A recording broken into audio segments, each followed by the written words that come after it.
Greetings to you all in the name of our Lord and Savior Jesus Christ. You're welcome again for the Bible study. This Bible study, we know and we believe that it has blessed so many people. So let us be diligent to participate. Let us be careful to study the Word and let us apply it to our lives that we can be a greater blessing or maybe a better blessing to someone. Shall we pray? God, our Heavenly Father, as we study your word, Lord, let it become blessing to us. May we become blessing and may we bless so many people to whom you have appointed us to God. Grant us grace. May the words of our mouth and the meditation of our heart be continuously acceptable in your sight, O God. In the name of Jesus Christ of Nazareth, O Lord. Amen. Welcome once again for the Bible study. As we listen to the Word of God, let us allow God the Holy Spirit to work in us. Today we are going to look into one subject called godliness. What is godliness? In Psalm chapter 4 or 4th Psalm, the third verse says, Psalm 4:3 says, "But know that the Lord has set apart the godly for himself. The Lord hears when I call to him." Godly people are specially cared for by God. But we are going to look into the meanings of this word godly and ungodly. And thus we are going to define what is godliness. Godly, according to Psalm 4:3, there is a word which is called Chassid, which means being faithful. This word, which is used for godly in Psalm 4 verse 3, is Chassid, which means faithful, which means being kind, which means godly, and also holy ones, saint, pious, faithful ones.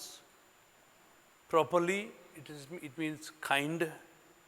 Religiously, it means pious, godly, good, holy or holy one, merciful, and the word saint also.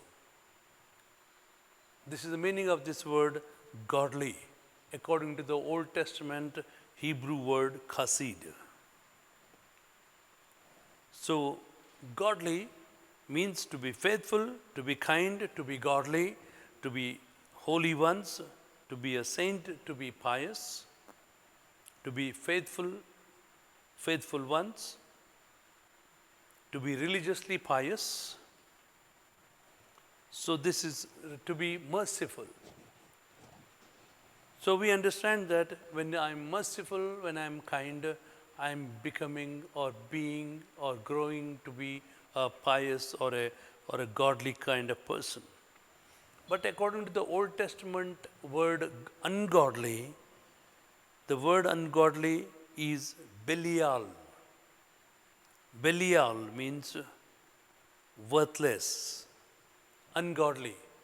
The word is Belial, means worthless, good for nothing fellow, unprofitable, base fellow, wicked, ruined, destruction, without profit, worthlessness, wickedness, evil, Belial, naughty, ungodly.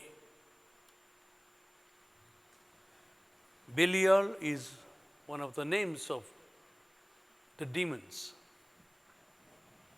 Ungodly means Belial, which means worthless, good for nothing, unprofitable, base fellow, wicked, destruction, without profit, worthlessness, wickedness, evil, Belial, naughty, and ungodly.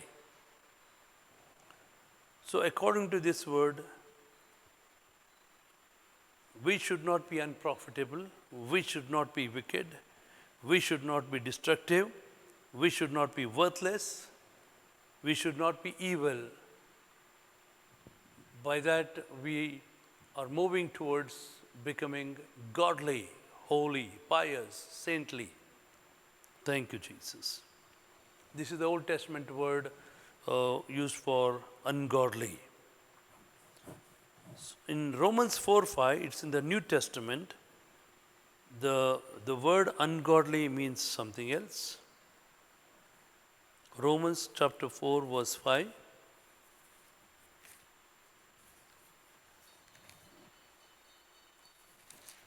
Romans 4:5. And to the one who does not work but believes in him who justifies the ungodly, his faith is counted as righteousness. Here the word ungodly is used, and the Greek word for that ungodly is asebes, which means destitute of reverential awe towards God. The one who doesn't have a reverential, awe-inspiring attitude towards God, that person is called as ungodly. Condemning God. The person who is condemning God, speaking bad things about God, that person is ungodly. And according to this meaning of this word, impious, irreverent, wicked persons are ungodly, according to the New Testament word. Ungodly people are irreverent. Ungodly people condemn God. Ungodly people don't have any reverential awe towards God. They are wicked. So wicked people cannot be considered as godly, but they are ungodly. In 2 Corinthians 1:12, there is a word godly used over there. 2 Corinthians 1:12.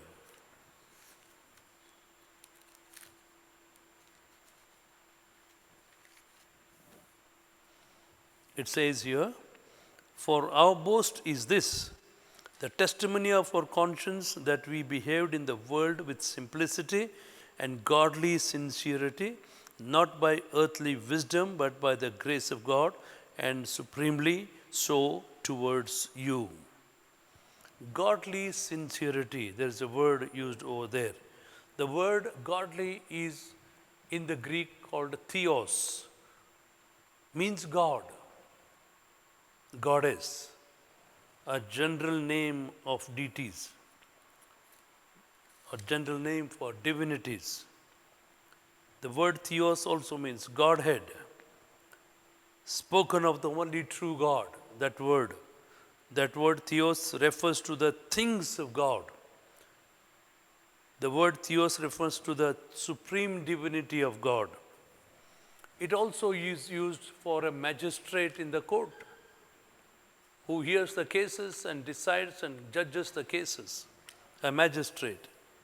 That word theos also means God word. What is my attitude towards God? That determines whether I am godly or ungodly. But the dictionary meaning of the word godly is, maybe these words will stir you to become godly people. The dictionary meaning of the word godly is pertaining to God, to a God, devoted to a God or God, devout, righteous, gloriously good. According to the dictionary, being godly means gloriously good. Godly means it is pertaining to a God, related to God, devoted to a God. Are we devoted to our God? Then we are godly people. Thank you, Jesus. Gloriously good, a powerful translation, powerful meaning of the dictionary for the word godly is gloriously good, not ordinary good, but gloriously being good. Therefore, in this connection, the word godliness, according to the dictionary, has this meaning. Godliness means the condition and quality of being godly. Condition and quality of being godly. Then, being pious, being scrupulously observant of all the teachings of one's religion. If we are observing all the teachings of our religion, then we are pious, we are godly towards our God. Practicing virtue, practicing the good things is godly. Avoiding sin is godly. It's godliness. So according to this word godliness, are we avoiding sin? According to this word godliness, are we so pious that God can consider us? According to this word godliness and dictionary meaning of that, are we observing all the teachings of our religion? Or are we conveniently placing aside which we don't want to obey and only obey what we like to obey? So let us become really godly according to this word. Thank you, Jesus. So then, according to the meaning of the word in the Hebrew and Greek, meaning of the word in the dictionary, so what is godliness? Let's define it so that we can be godly people. Godliness is, it is being devoted to God. Godliness is being obeying His law and word. Godliness is living according to God's expectation. Living according to God's expectations. And so what is godliness? It is committed to please Him. A commitment to please Him is godliness. Are we pleasing Him? According to this word godliness, so what is godliness? It is not going astray from God's word. I am not going astray from God's word. That is godliness. It is being committed to serve Him no matter how tough it gets. I'm committed to serve Him no matter how tough it gets as I go ahead. That is godliness. It is being fiercely defending your commitment and devotion. So powerfully, fiercely defending your commitment towards God, your commitment to be devoted person, that is godliness. So according to this word, this meaning, how many of us are godly and acceptable before God? It is carrying our crosses daily. It means being godly means carrying our crosses daily. Then it is denying ourselves of our rights, privileges, and desires only to do His will. That is godliness. Denying ourselves our rights, denying ourselves our privileges, denying ourselves our desires only to do His will. That is godliness. Godliness means it is running behind Jesus no matter what it costs. So according to this definition, this understanding, are we devoted, are we godly people? Similarly, the meaning of the word godly also may mean godliness is running away from sin, running away from temptation, and running away from all attractions of the flesh. That is godliness. That's what Joseph was. When there was sin, there was temptation to commit sin, he ran away from there because he wanted to maintain his devotion, his godliness towards God. It is also like saying no to our dirty desires rising from our fleshly lusts.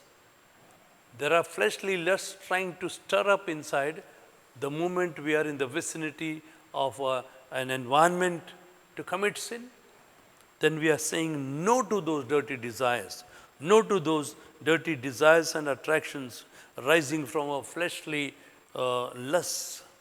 When I say no to that, that is devotion. That is godliness. It is depending only on Him. Depending only on Him. That is godliness. I do not defend my righteousness. I do not defend my stand for Him. I do not defend my faith in Him. but he does, depending only on him. That is godliness. So we have heard all this. Let's be careful that it shouldn't turn out to be what it says in Mark 7:7. Gospel according to Mark chapter 7, verse 7.